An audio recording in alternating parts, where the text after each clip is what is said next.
Welcome to the Appalachian Historical Review. This is the audio home for AppalachianGenealogy.com.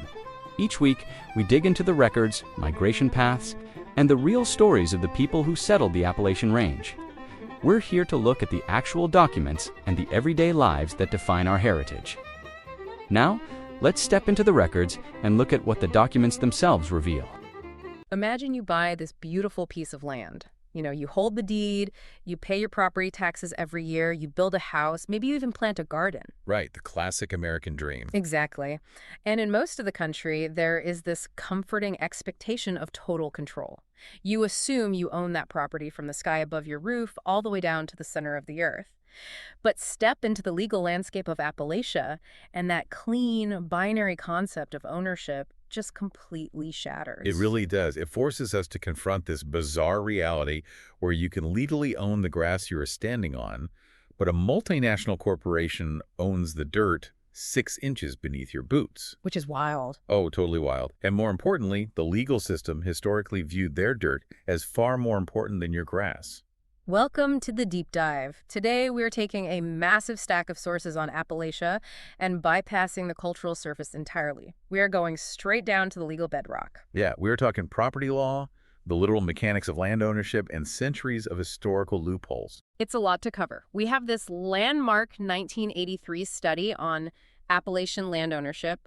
We're looking at historical law reviews from 1922 to 1975 that break down surface mining and something called severed estates.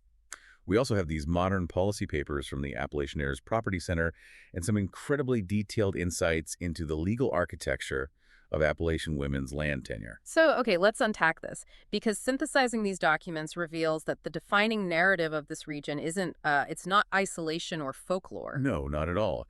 It is a highly complex, centuries-long legal chess game over who actually controls the physical ground. To really understand this legal battleground, we actually have to start with how this region was defined in the first place. Because the name Appalachia itself has an origin story that totally caught me off guard in our notes. Yeah, it's pretty surprising. I always assumed it was derived from some 18th century pioneer term, but it goes back way further, doesn't it? Way further.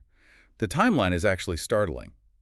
Appalachian is the 4th oldest surviving European place name in the United States.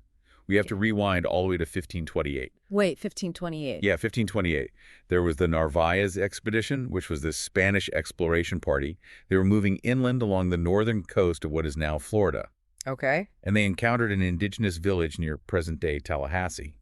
The Spanish scribes transcribed the name of that specific village as Appalachian. So cartographers effectively took the name of a single village in Florida and, over the next few centuries, just dragged it northward across their maps to label the entire mountain range. Exactly. And that cartographic stretch is a great metaphor for what happened to the region's identity later on. By the late 19th and early 20th centuries, the narrative was completely hijacked by writers engaging in literal yellow journalism. Yeah. They descended on the mountains and manufactured these highly distorted, sensationalized myths just to sell papers in the big coastal cities.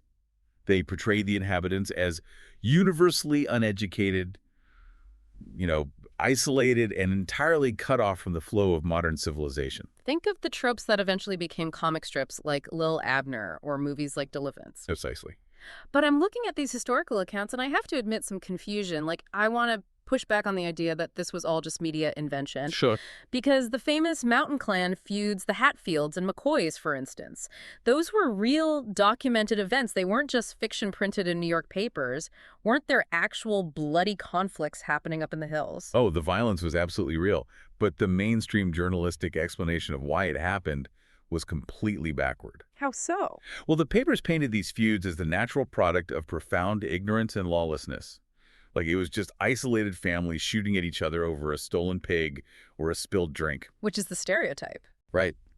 But when you actually look at the historical records of the leading participants, a totally different picture emerges. The leaders of these factions were actually well-to-do local elites. Wait, elites? Like wealthy landowners and business operators? Precisely that. Yeah. They had extensive networks of clients, employees, and political allies. When you analyze the structure of these conflicts, they didn't operate like lawless brawls at all. Interesting. They operated almost identically to the urban political machines you would see in Northeast cities or Chicago during the exact same era. Oh, wow. Yeah, these local elites were fighting for dominance over local and regional politics, court appointments, and economic control. So it was essentially a violent form of political lobbying and resource consolidation. Exactly. And if these famous feuds were actually calculated battles over political and economic power, that naturally leads us to the ultimate source of wealth in an agrarian region, the land itself. Right. Which brings us to a concept in these law reviews that completely blew my mind, the severed estate. Yeah, the severed estate is the foundational legal mechanism that reshaped the entire region. So what is it exactly? In legal terms, it occurs when a single parcel of land is split into two distinct property rights. So person A holds the deed to the surface estate, the soil, the trees, the driveway. Okay. But person B holds a completely separate deed to the subsurface estate, which encompasses the minerals, the oil, the gas, and the coal. So, to put myself in the shoes of someone living there, the analogy that comes to mind isn't just owning the upstairs of a house while someone else owns the basement. Right. It is a legal framework where the basement owner's rights actively supersede yours. Like, the person holding the subsurface deed has the legal authority to basically dynamite your living room floor if they find a gold deposit down by the foundation. That captures the legal doctrine perfectly. Historically, the courts treated the mineral interest as the dominant estate. Because dominant estates. Yes. The logic of the era, particularly as the Industrial Revolution demanded just massive amounts of coal, was that owning the subsurface minerals would be entirely useless if you couldn't access them through the surface. Which, I mean, makes logical sense on paper. You can't mine coal without touching the dirt above it. Right. But I'm looking at And this tension escalated dramatically with the advent of surface mining, or strip mining. Because surface mining doesn't just disrupt the surface to dig a tunnel. The surface is the thing being removed. Exactly. And we have to view this through an impartial systemic lens here. Surface mining didn't skyrocket just out of malice. It skyrocketed because of sheer efficiency. Right. Traditional deep underground mining only recovers about 50% of a coal seam. Surface mining recovers up to 90%. That's a massive difference. It is. It also required far fewer workers and avoided the horrific underground cave-ins and gas explosions that killed thousands of deep miners. From an industrial and energy independence standpoint, it was a massive leap forward. So we basically have an incredible national demand for low-cost, high-yield energy colliding head-on with the total devastation of the surface estate. Yes. Because the mineral owner's legal right to extract effectively meant the legal right to obliterate the surface owner's property. And this specific conflict reached the highest levels of the federal government. Congress recognized the crisis and attempted to balance the scales by passing the Surface Mining Control and Reclamation Act. Which was designed to offer some baseline protections for surface owners and mandate environmental cleanup. Correct. But those protections didn't make it into law right away. No, they didn't. The sources note that President Ford pocket vetoed the bill in December of 1974, and when Congress passed a nearly identical version again, he issued a regular veto in June of 1975. And those vetoes really highlight the intense national debate at the time. The administration's argument was heavily focused on the economic impact. Right, the energy crisis. Exactly. They feared that strict reclamation regulations would drastically reduce coal production, drive up national energy costs, and increase reliance on foreign oil. So the rights of the Appalachian surface owner were weighed directly against the energy demands of the entire country. But the courts didn't uniformly hand a blank check to the mining companies, did they? There was this fascinating legal loophole I noticed in the law reviews where some surface owners successfully fought back. They did. And the mechanism for fighting back came down to the exact phrasing of the original 19th century deeds that severed the estates in the first place. Oh, so? Well, courts would sometimes rule in favor of the surface owner if the original deed contained language strictly applying to underground mining techniques, like if the deed explicitly referred to shafts or tunnels. Ah, I see. Furthermore, if surface mining was a completely unknown, uninvented technology at the time the severance deed was signed, judges would sometimes rule that it was legally unreasonable to infer the surface owner had consented to the total removal of their estate. Because the legal reasoning was that the right to use the surface does not grant an implied right to destroy it. But if individual families were constantly battling these dominant subsurface deeds, it raises a huge structural question. Like, how did they get into these severed estate contracts in the first place? And where did all those subsurface deeds end up? That is the big question. Zooming out from the individual farm, who actually owns the macro landscape of Appalachia? We can actually answer that definitively using a landmark 1983 study conducted by the Appalachian Land Ownership Task Force. This was an unprecedented data collection effort, wasn't it? Oh, massive. They surveyed over 55,000 parcels of property, covering 20 million acres across 80 counties in 6 different states. I want to read the finding from this study because the sheer concentration of wealth is hard to wrap your head around. Out of those 20 million acres surveyed, 41% of the land was held by just 50 private owners and 10 government agencies. Wow. Yeah, over 8 million acres controlled by roughly 60 entities. What's fascinating here is the scale of absentee ownership was staggering. And the single largest owner wasn't a private coal conglomerate, but the federal government itself, holding over 2 million acres. Here's where it gets really interesting for me. The task force didn't just log names on deeds, they dug into the county tax records. Right. And they found that the extractive industries, the massive timber and coal corporations holding these millions of acres, were paying almost nothing in property taxes. Oh, hard to believe. Over 75% of the mineral owners surveyed paid under 25 cents per acre. In the major coal-producing counties, known highly valuable coal reserves were taxed at an average of 1/50th of a cent per ton. Which is practically zero. Yeah. How is that mechanically possible? Did they just bribe the local tax boards? It was actually more systemic and insidious than simple bribery. It came down to a massive disparity in resources. Okay. Local county assessors were vastly underfunded. They didn't have teams of geologists or engineers on staff to independently map and value the underground coal seams. So they were flying blind. Exactly. Consequently, the local governments had to rely entirely on whatever the coal corporations self-reported as the value of their holdings. And unsurprisingly, the corporations drastically undervalued their reserves.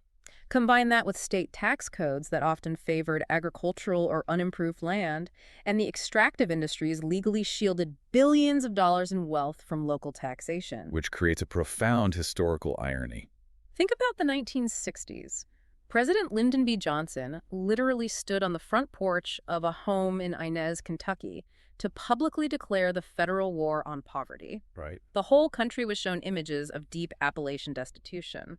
But the data from this 1983 study proves the region wasn't intrinsically poor at all. It was sitting on immense, highly taxable natural wealth. The wealth was being extracted, but the tax revenue wasn't staying in the counties to build infrastructure. Because the absentee corporations and federal lands were largely tax-exempt or heavily underassessed.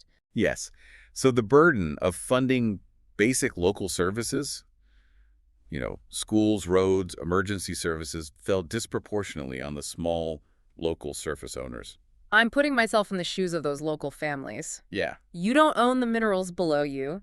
Massive corporations own everything around you, and you are carrying the county's tax burden. It's a lot of pressure. How do everyday people manage to hold on to their ancestral land under that kind of pressure? Well, the mechanism families used to hold on to the land over generations actually created one of the most precarious forms of ownership in the American legal system. What is it called? It's called heirs property. Let's break down exactly how heirs property works at the courthouse level, because it's a mathematical nightmare. It really is. It starts when a landowner dies intestate, meaning without a formal, legally recognized will, right? Correct. When a property owner dies intestate, state law dictates that the land passes to their direct descendants, but it does not get physically subdivided into individual fenced-off lots. Instead, all the heirs inherit the property as tenants in common. They each own a fractional, undivided interest in the entire parcel. So generation 1, a farmer dies, and his 4 children inherit it. They each own 25%. Right. But then they die without wills, and their children inherit it. Fast forward 80 or 100 years, you suddenly have a situation where a 50-acre farm is technically owned by 75 distant cousins, some of whom live in different states and have never even seen the property. And that fractional math creates what the legal system calls a clouded title. A clouded title? Yes, because the official deed recorded at the courthouse might still have the name of a great-grandfather who died in 1910. So the current generation living on and working the land cannot prove clear sole ownership. And without a clear title, you are economically paralyzed. Completely. You walk into a bank for a mortgage to build a house on that land, and the bank turns you away because they can't secure the loan. You can't use the land as collateral for a small business loan. You often can't even qualify for FEMA disaster relief if a flood wipes out your barn, because the government requires proof of ownership to distribute funds. The economic paralysis is severe, but the greatest threat is forced dispossession. Exactly. Because every fractional owner has equal legal standing, any one of those 75 distinct cousins can theoretically sell their tiny 1/75th share to an outside commercial developer or a timber company. Wait, really? Yeah, and that company can then walk into a courthouse and petition for a partition sale, basically legally forcing the entire property to be auctioned off against the will of the family members who actually live there. If the legal risks are that catastrophic and you can't borrow against the land to improve it, why hold on to it? That's the million-dollar question. Why not just willingly sell it and split the cash?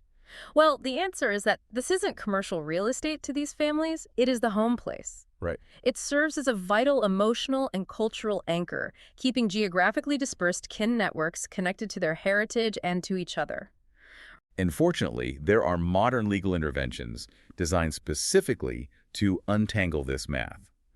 The Appalachian Heirs Property Center, which is spearheaded by an organization called LiKEN, steps in to provide the heavy, expensive legal lifting required to clear clouded titles for these families, entirely free of charge. They are doing incredible work, but I noticed in the policy papers that they have very strict criteria for accepting a case. Like, they won't just help anyone. No, because the process is incredibly resource-intensive.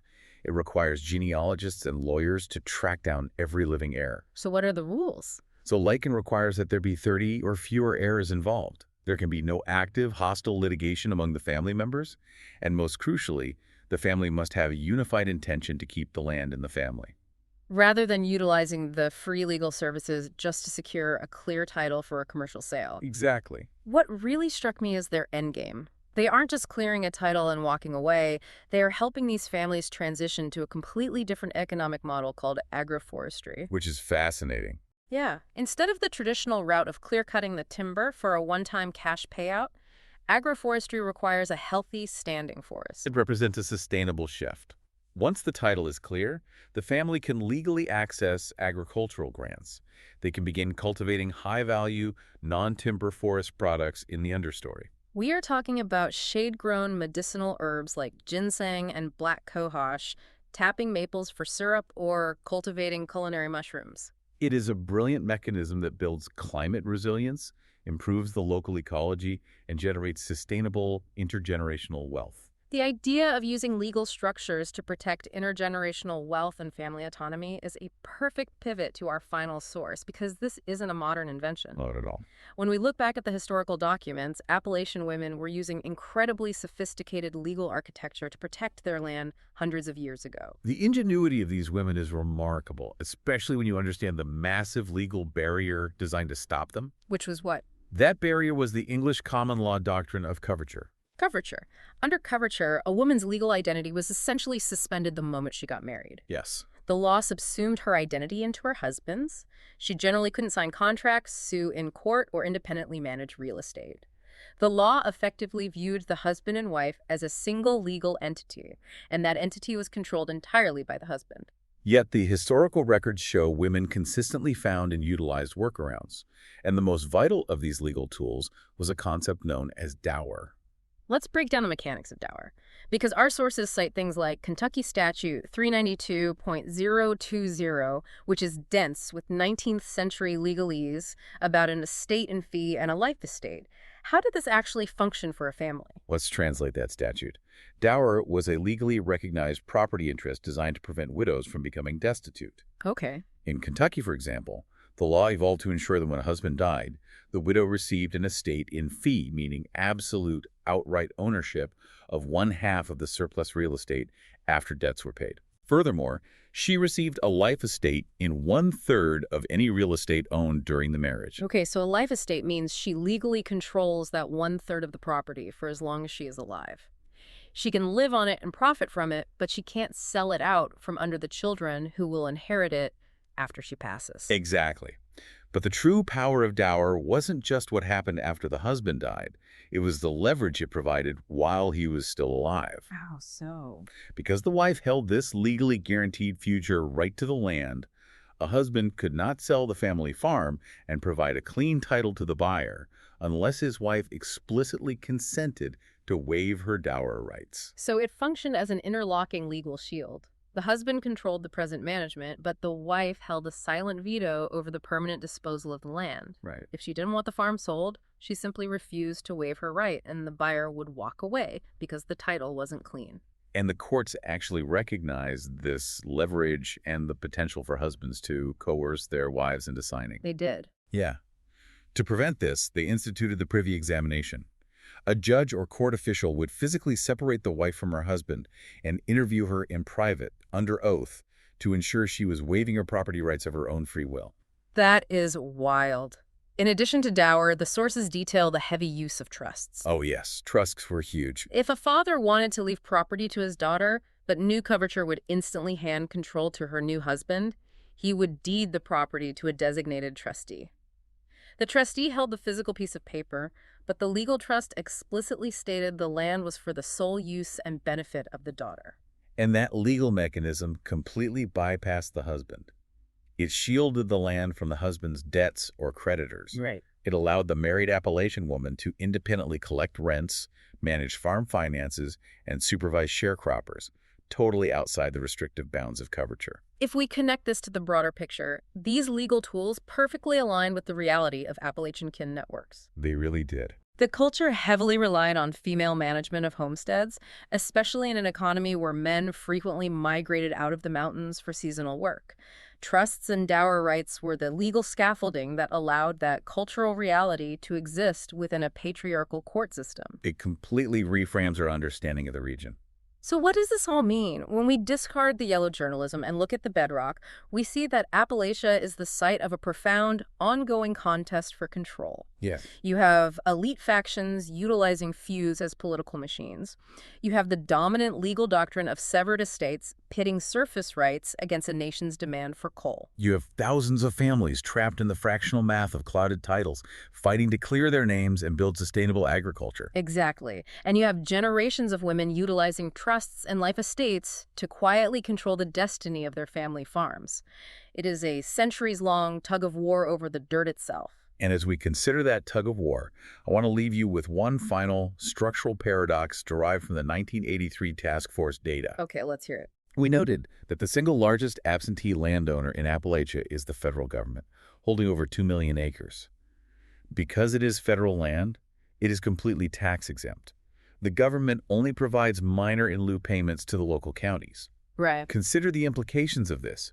Could the very same federal government that launched the massive war on poverty in Appalachia be inadvertently perpetuating the region's economic struggle? Wow. By hoarding millions of acres of untaxable land, are they systemically starving those local county governments of the exact property tax revenue they desperately need to fund their own schools and public infrastructure?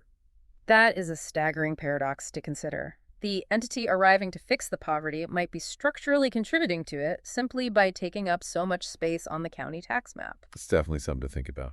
Thank you for joining us on this deep dive. Keep asking those hard questions, keep looking beneath the surface, and the next time you look at a sweeping landscape, ask yourself the most important legal question: who really owns the dirt? We'll see you next time. Thank you for listening to this installment of the Appalachian Historical Review. Remember to visit the digital archive at AppalachianGenealogy.com. Join us next time for further study into the records and history of the Appalachian region.